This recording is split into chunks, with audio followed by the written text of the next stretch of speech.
OK, le titre. The Secret Thought of Successful Women, Why Capable People Suffer from the Imposter Syndrome and How to Thrive in Spite of It. Tabarouette. Tu peux jamais apprendre ça par cœur, oublie ça, là. C'est rapide, ouais. Oui, mais il faut que je le lise, là. Alors, The Secret Thought of Successful Women, Why Capable People Suffer from the Imposter...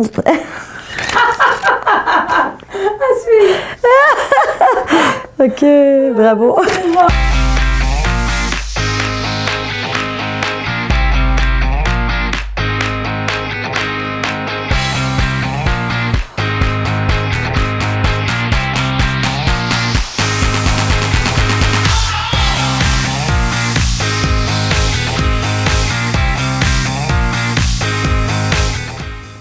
Bonjour, j'espère que vous allez bien. Bienvenue à Mastef TV, votre télé inspirante.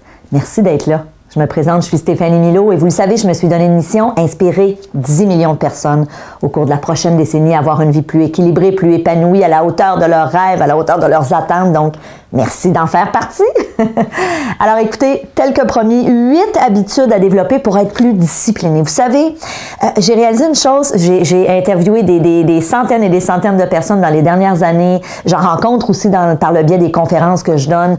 Pendant les 9 années ou les 9 ans où j'ai eu ma clinique, j'en ai rencontré des gens. Et ce que j'ai réalisé, c'est que souvent les gens qui ont beaucoup de succès dans les différentes sphères de leur vie, ils ont ce dénominateur commun. Ce sont des gens qui ont su développer une certaine autodiscipline. Donc, beaucoup, très disciplinés. Alors, c'est quoi les 8 habitudes? Puis je vous disais tout à l'heure, il y a 2 habitudes qui sont particulièrement, pour moi, là, c'est vraiment game changer, si vous me permettez l'anglicisme. Ben, je vous dis, je suis dans l'anglais aujourd'hui. Premièrement, apprenez à être indulgent avec vous-même. Arrêtez de vous culpabiliser. Très souvent, lorsqu'au début, on se dit, OK, moi, je veux développer ma discipline personnelle, je veux être plus persévérant. Lorsqu'on y arrive pas, ou lorsque une journée, je sais pas, moi, on s'était dit, bon, ben là, j'instaure l'activité physique, je vais en faire 4 fois par semaine. Ben, si une semaine, on en a fait juste 3 fois, mais qu'on commence à se flageller, ben, évidemment, je veux dire, ça nous sert pas. Moi, j'ai plutôt envie de vous dire, si tu t'étais fixé un objectif cette semaine d'aller 4 fois au gym et que tu es allé 3 fois, ben, félicite-toi parce que peut-être qu'avant, tu y allais pas du tout. Donc, apprenez à être un petit peu plus indulgent avec vous-même. Ça, c'est notre première habitude. Deuxième habitude, n'oubliez pas le plaisir. Tellement important, le plaisir. C'est évident, et c'est drôle parce que j'avais une discussion récemment avec une amie à moi qui a commencé à être dans un processus de perte de poids et elle me disait, ben là, je me suis engagée une compagnie qui font de la nourriture, puis ils vont lui livrer ça à la maison. Et elle me disait, quand j'ouvre les petits plats, c'est santé, mais c'est pas nécessairement, tu sais, la présentation. Puis elle dit, j'ai pas nécessairement de plaisir à manger cette nourriture-là, même si je le sais que c'est santé, même si je le sais que ça va m'aider dans mon objectif de perdre du poids. Et je lui disais, t'as raison, c'est tellement important. Donc, quelle que soit la tâche ou l'objectif que vous vous êtes fixé, on s'entend dessus qu'il faut que ce soit le fun. Si tu t'imposes de faire, je sais pas moi, de la danse aérobique, mais que tu détestes ça à chaque fois que tu y vas, mais que tu y vas parce que tu dis, hey, c'est donc bon pour ma santé, c'est pas une bonne façon de faire. Trouvez-vous quelque chose où le plaisir va être présent. Même chose dans votre vie personnelle, même chose dans votre vie professionnelle, au travail. Si vous êtes en affaires, par exemple, et que vous dites, ben je sais pas moi, je veux développer une nouvelle division ou un nouveau produit, tu vas avoir du fun à le faire. Et je vous le dis, je vous dis ça à vous et je le mets le chapeau. Il n'y a pas longtemps, j'étais dans une réflexion où je me disais, bon, je veux développer un nouveau programme sur l'Internet. Et là, je pensais au sujet. Et soudainement, j'ai eu une idée. Je me suis dit, OK, je pourrais développer sur tel sujet. Mais après quelques jours, à chaque fois que j'y pensais, je me disais, ouais, mais si je développe ça, j'aurais pas de fun. Ça me tente pas tant que ça, finalement, de parler de ça puis de passer des mois à développer ce concept-là. Alors, j'ai décidé de mettre ça de côté parce que si j'ai pas de fun, je serai pas motivée, je vais être moins bonne. Donc, tout ça. Alors, deuxième habitude, posez-vous la question, comment est-ce que je peux cultiver un petit peu plus de plaisir dans mes nouvelles habitudes ou dans l'atteinte de mes nouveaux objectifs? Troisièmement, la puissance du focus.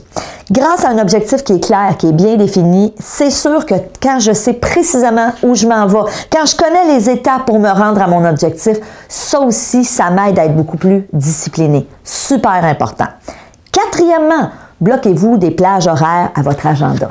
vous avez un objectif, ben, dites-vous une chose, s'il y a des étapes déjà prédéterminées, vous devez vous bloquer du temps. Si votre objectif, c'est d'écrire un livre, je vous le dis, hein, la réalité, c'est que si tu écris juste une page par jour, au bout d'un an, tu vas avoir un livre de 365 pages. C'est énorme. À la limite, donnez-vous des objectifs réalistes, mais mettez dans votre horaire, dans votre agenda, des plages horaires. OK, aujourd'hui, je me bloque 1 heure pour écrire, ou aujourd'hui, je me bloque 30 minutes pour aller courir, ou aujourd'hui, je me bloque 1 heure pour faire de la sollicitation de clients ou aller sur la route. Quel que soit évidemment votre objectif, mais c'est important, vous devez le mettre dans votre agenda. Ce qui est mis à l'agenda, on le fait. Ce qu'on ne met pas à l'agenda, la plupart du temps, on ne le fait pas. Pensez-y, quand vous avez un rendez-vous chez le dentiste, hein, il est prévu quelques semaines ou quelques mois à l'avance, il est à l'agenda, la plupart du temps, vous ne cancellerez pas, vous allez y aller. Pourquoi? Parce que c'était prévu. Donc, super, super important. Cinquièmement, mettez-vous des aides mémoire, j'appelle ça des reminders. Donc, soyez pas gênés d'avoir, moi je me mets des post-it souvent, donc dans ma voiture, dans mon miroir de salle de bain, quand il y a un nouvel objectif que j'ai, souvent je vais avoir des reminders. Exemple, il y a quelques années, je voulais commencer à boire plus d'eau. Ben là, puis c'était pas une habitude que j'avais vraiment développée, puis je sais combien c'est bon pour la santé, donc j'ai commencé à me mettre des post-it un peu partout au début, jusqu'à temps que ça devienne une seconde nature. Aujourd'hui, c'est devenu une seconde nature, je bois beaucoup plus, mais au début, hein, pour développer justement une nouvelle habitude, pour avoir cette discipline de dire, OK, je prends mon 2 litres d'eau par jour ou mon 1,5 litre. Alors, ça peut être important de se mettre des reminders, ça peut être utile. Je vous disais tout à l'heure qu'il y a 2 étapes, selon moi, qui sont tellement importantes. La prochaine en est une. Faites un bilan à toutes les semaines ou à tous les mois. Donc, en fonction de l'envergure de votre objectif, OK? Dites-vous une chose. Si, exemple, vous dites, dans la prochaine année, je veux doubler mon chiffre d'affaires. À toutes les semaines ou à tous les mois, faites un récapitulatif pour voir où vous êtes rendu. Vous allez voir, c'est souvent très motivant. Si votre objectif, c'est de perdre, je ne sais pas moi, une trentaine de livres ou de kilos, ben sur 6 mois, posez-vous la question à toutes les semaines, quels sont mes progrès? Pourquoi? Parce que c'est tellement motivant de voir, wow, écoute, là, je t'envoie, là, ça marche. Puis oui, il y a peut-être des semaines où ça va être un petit peu plus démotivant parce que, justement, si votre objectif, c'est d'augmenter votre chiffre d'affaires, il y aura peut-être des semaines où vous n'aurez pas fait les ventes. Mais au moins, toutes les fois, et justement, ces semaines-là, ça va vous permettre de dire, oh, il faudrait que je me réajuste. Il faudrait que la semaine prochaine, peut-être, j'ai avoir plus de clients. Donc, super important d'avoir justement des bilans aux semaines ou aux mois en fonction de votre objectif et c'est très motivant. Septièmement, célébrez vos victoires en vous récompensant. Moi, je vous le dis, là, moi, je suis une épicurienne dans la vie. Moi, là, dans mes valeurs de base, là, il y a le plaisir. Je me pose tout le temps la question, est-ce que je vais avoir du plaisir? Et ça, c'est tellement vrai. C'est autant dans ma vie personnelle que professionnelle. Ma vie est motivée par le plaisir parce que je me dis, la vie est trop courte pour pas avoir du fun. Ceci étant dit, célébrer nos victoires, qu'est-ce que ça fait quand on réussit quelque chose, même partiellement, donc en cours de route, on a le droit de se récompenser. Et moi, je vous le dis, il y a des types de personnes qui vont avoir plutôt tendance à, exemple, s'ils n'ont pas maintenu leur discipline cette semaine pour telle chose, il y en a qui vont se punir.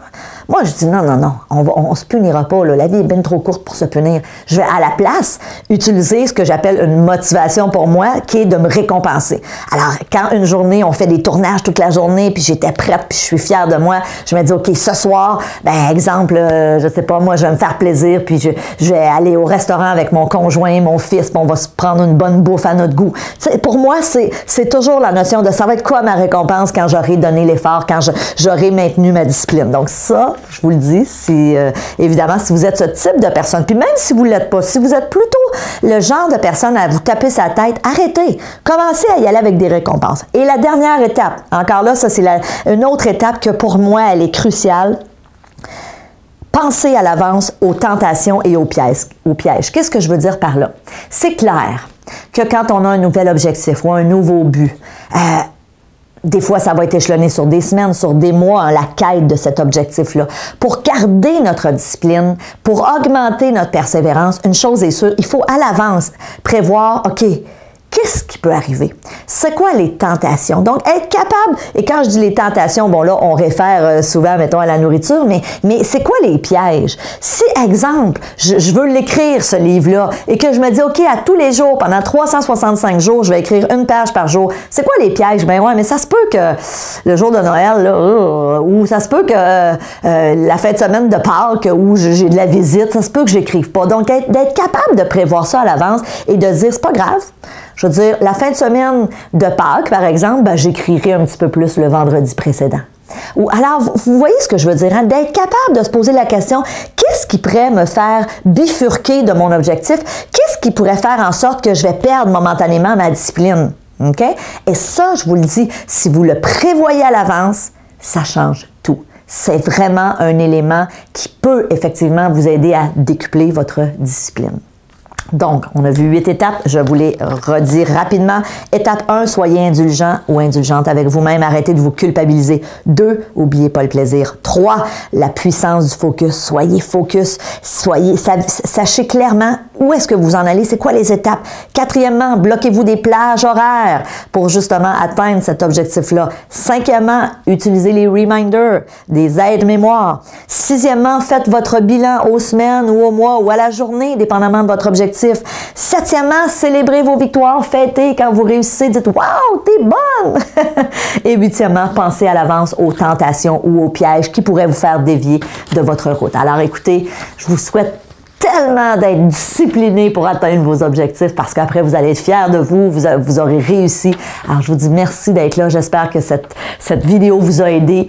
Et en attendant, bien évidemment, si vous connaissez des gens qui peuvent bénéficier de mes conseils, transférez-leur mes petites capsules de mastef.tv.